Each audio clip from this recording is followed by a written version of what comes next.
Our goal as a company is to provide the highest quality customized nutrition and exercise program in the industry for any dieter to hit their fitness goals, no matter what that goal might be. We're a referral-based company that only grows when you've hit all your fitness goals and have made the lifestyle changes to maintain them.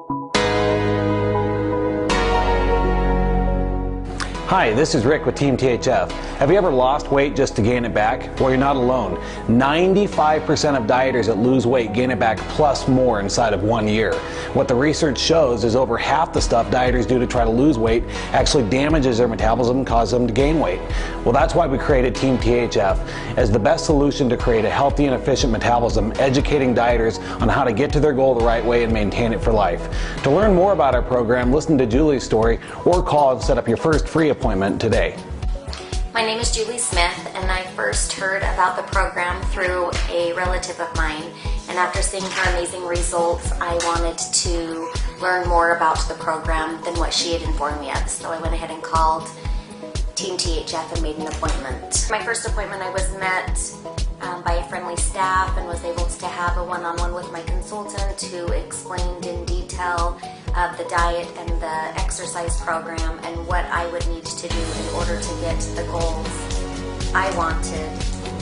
The diet was quite simple. When I met each week, I was told exactly what foods to eat and the exercise program that I would need to follow. I left with a printout of each so that I knew exactly what I was going to be buying and exactly what exercise I was doing at the gym. I know what it's like to be a busy mom and always want to put family first and put my kids first. But I knew that in order to be around for my kids, I needed to take care of myself. And with Team THF, they made that program simple enough that I could incorporate that with my busy life and that I was able to do all that I needed to do and take care of my family. And I would refer anyone to Team THF. Call them. You'll see amazing. Started if you're just logging in. Thanks for joining us. This is our fourth, I think, live webinar. A lot of good information tonight. Great guest speaker joining us. While we're waiting for a few people to log in and to join the workshop, we're going to go through some of the questions that you guys emailed in and get some of those answered for you. And Robin has those, so we'll introduce Robin. Robin Peck. You want to hold your microphone? Oh, sure. No, I don't want to hold it, actually. Okay. All right, so I'm just reading these for the first time, and I'm asking Rick these questions. So we appreciate you sending in your questions. This is how we'll start off every webinar that we do. Your feedback helps us get more good information in here. So anyway, what did they send in? What do they want to know? So this is for people with desk jobs. And you're going to have to get closer to the microphone. All right. This is for people with desk jobs. What tips do you have for people who are sitting at their desks for 6 to 8 hours plus a day? I jog in your chair to try to stay physically active. No.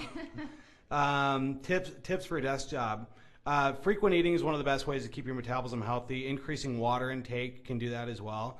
You'd actually be surprised to find out that even with a more sedentary job, that males can be dropping about 3 pounds of fat a week. And some of the strategies and techniques that can keep your metabolism running faster are not increasing activity level at all. It's actually things like more frequent eating and proper water intake. So. All right. So weekends. If I'm sleeping in 9 o'clock in the morning, right? Do I need to wake up to eat to keep on my meal schedule or?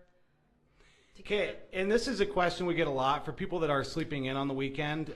You're probably going to end up skipping one of your meals. That's fine, but you do need to get that first meal the second you wake up, and then eating frequently from the second you wake up. So you want to make sure that you're eating on a 3-hour eating schedule, even on the weekend.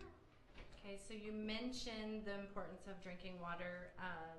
Is there anything that I can add to water to make it more enjoyable? More enjoyable than regular water? What's wrong with regular water, Robin? Hey, I didn't ask these questions. What do you do? Do you just drink regular water? I just drink regular water. Okay. Sometimes I add Crystal Light Energy. Okay, which is fine. Yeah. You get energy from the Crystal Light Energy? Okay, it's not enough for me. I need like black coffee. Water, the ultimate goal for a male is to get upwards of a gallon of water a day.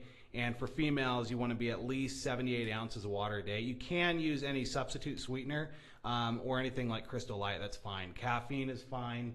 And if you're a client, refer to that list of free foods that we put in your binder. We also have those posted online for ways of flavoring the water, making it a little bit more exciting. For those of you that water is not flavorful enough, but I would definitely focus on getting a lot of that from regular water. Also, just along the same lines, carbonated drinks are fine in small amounts if they're diet. And like I said, black coffee is a free food as long as you don't sweeten it. But, you know, if your fitness goals are important to you, why would you sweeten it anyway? Black coffee tastes fine by itself. All right. Well, for the wine drinkers, Someone emailed that in. well, I'm just throwing out wine. They're actually saying just alcohol in general. Who's watching this right now drinking wine We do have clients that All like right. to drink wine. on the program? Yep. All right. What was their question? How often can I drink wine? How often can they How drink? often can These they are our drink? Park City clients emailing these in. Is that right? All right. Wine is very calorically dense. A glass of red wine has the equivalent caloric and sugar equivalent of as a donut. So that's the basic problem on fat loss. So it absolutely has to fall into that cheat meal category, which, you know, in any of the programs that we ran, any of the before and after pictures that we could show you, the standard in those programs is to really have one cheat night, and so it'd have to fall into that cheat night. It does have a great caloric density, and the calories are processed as a carbohydrate, as a sugar, which means 95% of them have to be stored as fat before your body can use them as energy. So no wine. have it once a week. Have it as your cheat meal. But yeah, you have to count it as your cheat meal. Okay. This is a question that I get a lot too from clients, but as a woman, a lot of women are afraid of lifting weights because they're afraid they're going to get bulky. How can I be sure that I'm not going to bulk up? Well, actually, that's a good question. We can control how much muscle you're gaining by how we're running the diet.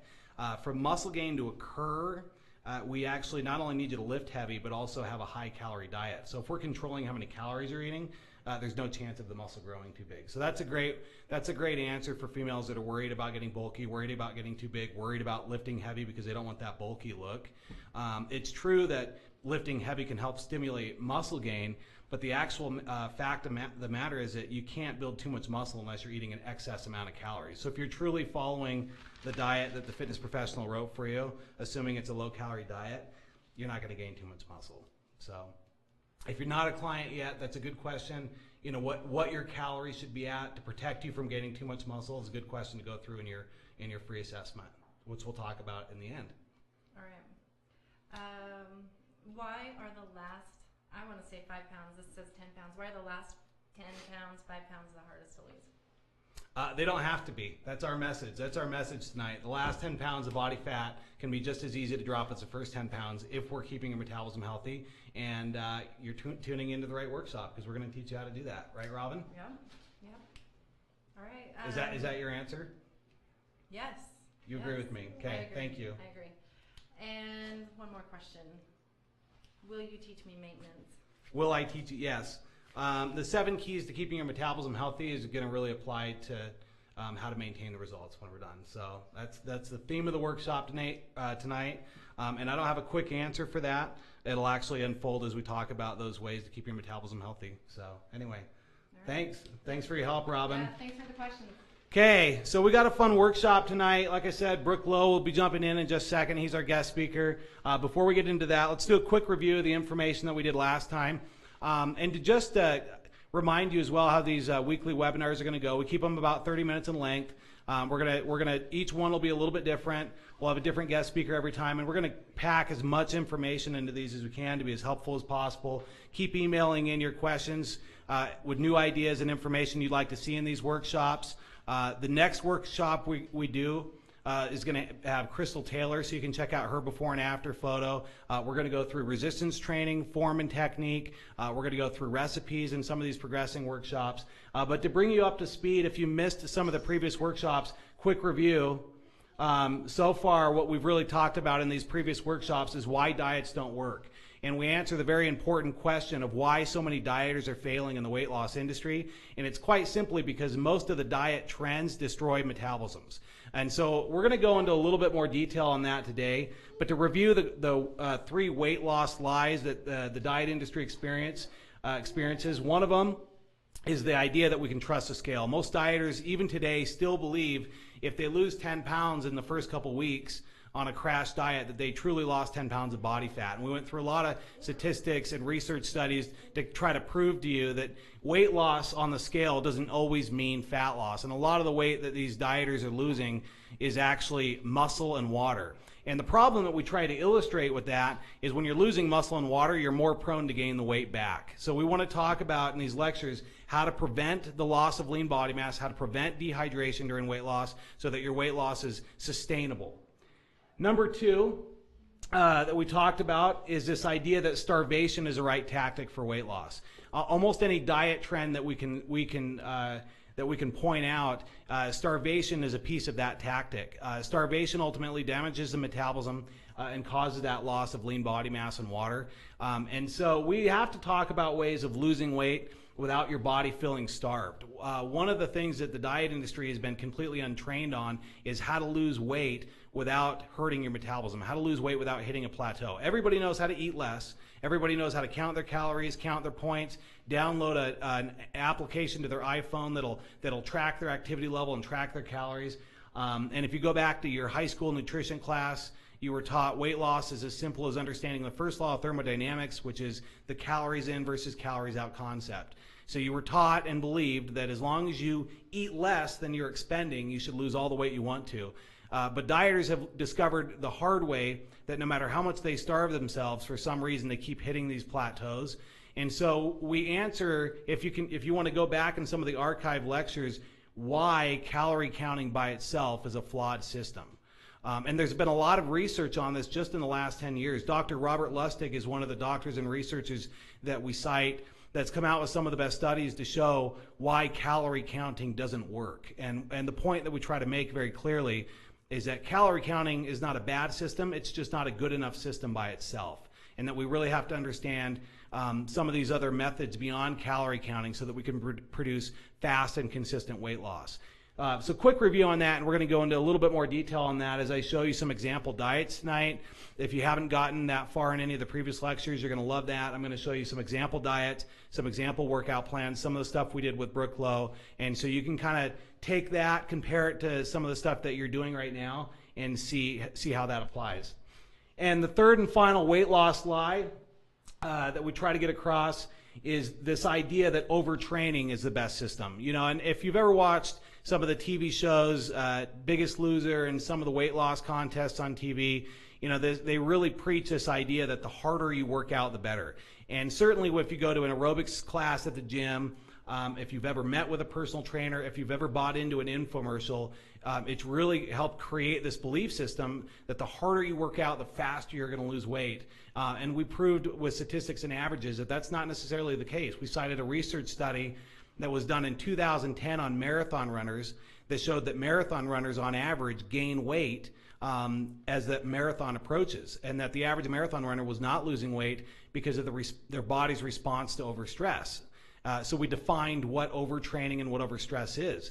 And your body's response to overstress is to raise hormone levels like cortisol that actually help it hold on to fat, because it's basically saying, okay, gosh dang it, this guy ran 10 miles yesterday, he did it again to me today, and in case he does it again to me tomorrow, I better hold on to whatever fat I've got. So now you've got vast amount of dieters starving themselves, working out as hard as possible, and over time actually start gaining weight. So they actually, with all their efforts, destroy their metabolism and create fat storing machines, which is why we get so passionate about these lectures, the work that we do with clients and the work that we do in corporate wellness, kind of re-educating the diet industry, because we found that on average, dieters don't suffer from a lack of motivation, they suffer from a lack of guidelines.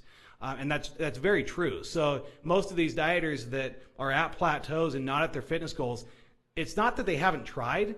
They've actually tried starving themselves and exercising like crazy multiple times. It's just all those efforts were in vain because they didn't have the right information. So the harder they tried to eat less and the harder they tried to work out more, some of that work actually destroyed their metabolism. So by the time they end up with us, they have a reduced metabolism.